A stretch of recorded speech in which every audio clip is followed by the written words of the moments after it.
Good evening, sir. I'm Cadet Beggs. This is a mission briefing. It is unclassified. For our occupation of the ambush first, we need to talk about the task organization. You have your squad leader. Your assault element will be 4 M4s, made up of both Alpha Team and Bravo Team riflemen. Your support by fire will be the M240 Bravo from the weapons squad, 2 M249s, and 1 M4. Your first security element will be 1 AT4 and 1 M4, and your second security element will be 1 AT4 and 1 M4.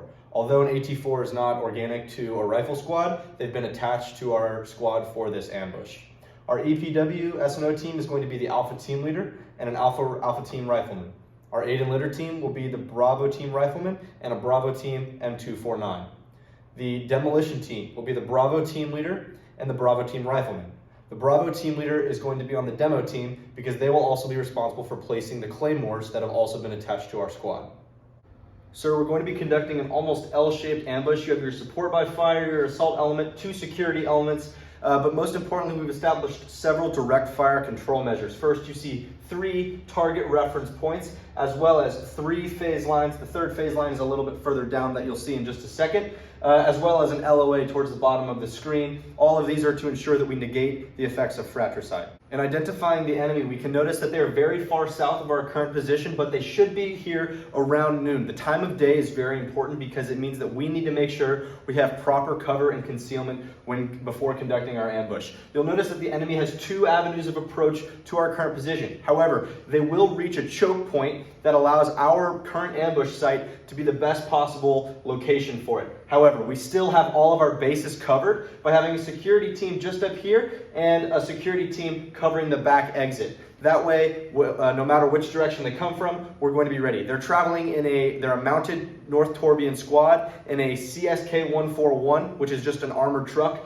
Luckily, we have 2 AT4s attached to our squad today, as well as claymores. In initiating the ambush, this first security element is going to be responsible for notifying the rest of the squad that the enemy CSK-141, whether mounted or dismounted, the rest of the enemy, has passed PL duty. At that point, they'll notify the rest of the squad, and they'll wait for the enemy to enter the kill box. That's when the ambush will start. Initiating the ambush will have a pace plan that is as follows. First, the claymore. Second, the M240 Bravo within the support by fire.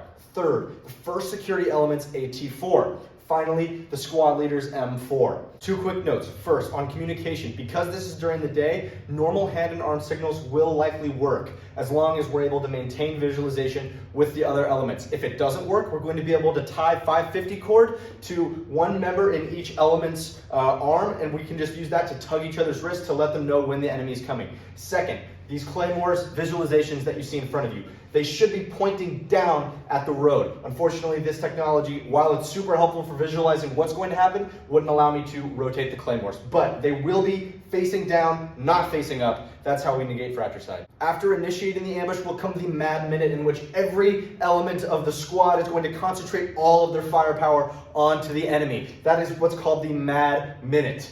Now, at the conclusion of that, when it looks like all the enemy are dead and gone, that's when the squad leader will call to lift fire. At that point, we will use seals. Stop, look, listen, and smell to see whether or not there may be enemy remaining within the kill box. This is succeeded by the assault element's responsibility to assault through the objective to the LOA. Moving on to the withdrawal plan. After the assault element has established security at the LOA, I will call blue, and they will move through a choke point near the back of the kill zone back to the rally point. At that point, the squad leader, will call white, and the support by fire will have moved out back through that choke point again and go back to the rally point. Next, the EPW and S&O teams will go into the kill zone to where the enemy is and conduct anything that they need to do, followed by the aid and litter teams. Then, most importantly in this scenario especially, the demo team the demo team is the Bravo team leader and a Bravo team rifleman. They will go in and destroy any enemy weapons, especially the CSK-141. After they've done that and they've established the charge, they will move out, and I will call blue. At that point, the security elements will move out as well. Finally, at this rally point, when we reconsolidate and reorganize, I will get hands-on accountability of every single one of the soldiers as they move back to the ORP. Once I've accounted for 10 others, 11 total, including myself, We will establish 360-degree security back at the ORP. We're going to report our mission, whether it succeeded or failed, back to higher. And we're going to make sure that everyone gets ups on ammo, water, food, if anyone's injured, anything like that.